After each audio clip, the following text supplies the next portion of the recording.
عبده ورسوله المبعوث فينا بالهدى ودين الحق ليظهره على الأديان صلى الله عليه وعلى آله وصحابه الكرام ما دام الشمس والقمر بجريان والنجم والشجر يسجدان فقد قال الله تعالى في كلامه المجيد وبرهانه التوحيد أعوذ بالله من الشيطان الرجيم بسم الله الرحمن الرحيم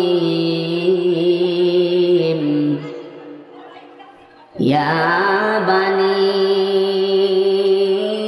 آدم قد أنزلنا عليكم لباسا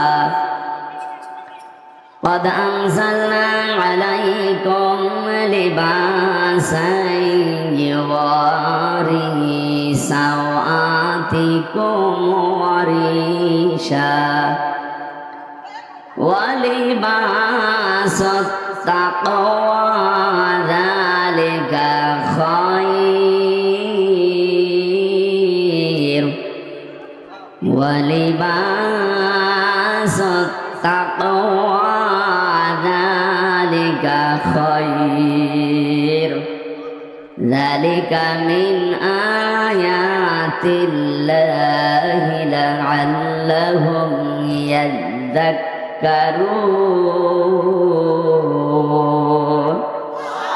صدقت يا ربنا. عن أبي هريرة رضي الله تعالى عنه قال قال النبي صلى الله عليه وسلم كل أمتي يدخلون الجنة إلا من أبى قيل يا رسول الله من هو أبى قال رسول الله صلى الله عليه وسلم من أطاعني دخل الجنة ومن عصاني فقد أبى رواه ابن ماجه.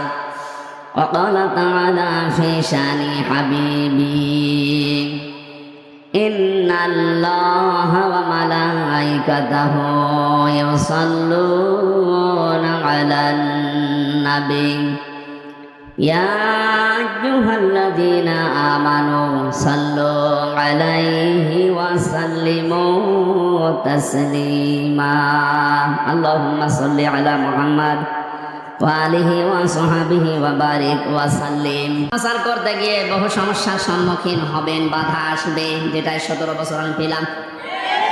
এই যশোরে কতদিন পর্যন্ত আমারে আসতে দেয়নি। কিছুদিন আগেও যিনি দায়িত্বে ছিলেন আল্লাহর একটা অভিশপ্ত বান্দা, এই মলয় কুমার না পলয় কুমার কি নাম জানো, এদের নাম বলাও তো দুষ্কার। এ বহু তাফসির মাহফিলে যশোরে আমির হামজা নাম দেখলে 144 ধারা দিয়ে দিত। এখন আল্লাহ ওরে 144 ধারা দিচ্ছে। ওরা যদি সত্যিই কেউ পায় পিটিয়ে বের ফেলে।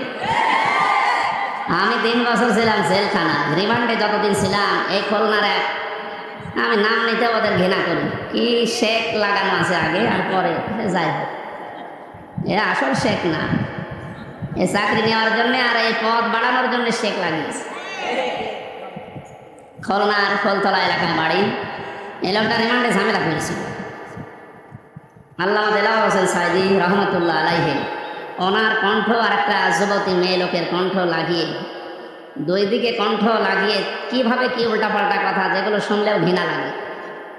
মানে স্বামী স্ত্রী যা বলে বিছানায় এরকম কিছু কথা প্রায় 8-10 মিনিট রেকর্ড করে আমার রিমান্ডে শোনাচ্ছে। এই দেখেন আপনার বড় হুজুর কি বলছে। আমার মনে হয় শয়তান পর্যন্ত বিশ্বাস করবে না, অথচ শয়তানরা বিশ্বাস করে। আমরা যখন মাটির নিচে নিয়েছিল ওখানে মাঝে মাঝে বলতো, দেখো তোর বড় হুজুরকে আমরা জেলখানায় রেখে দিয়েছি, কেউ কিছু ছিঁড়তে পারে না। এদের মুখের ভাষা দেখেছেন? আমি এখন ওদের নামে মামলা দেব। শুধু একটা দুইটা না, আমারে ধরার পরে বলেছিল আমরা যা বলতে বলছি যদি না বলেন আপনার নামে 50টা মামলা দেব। এরপর আমার বাবার কাছ থেকে 10 লাখ টাকা নিয়েছে। এই কাউন্টারটার পিছনে যারা ছিল ওই সময় আসাদুজ্জামান, শেখ ইমরান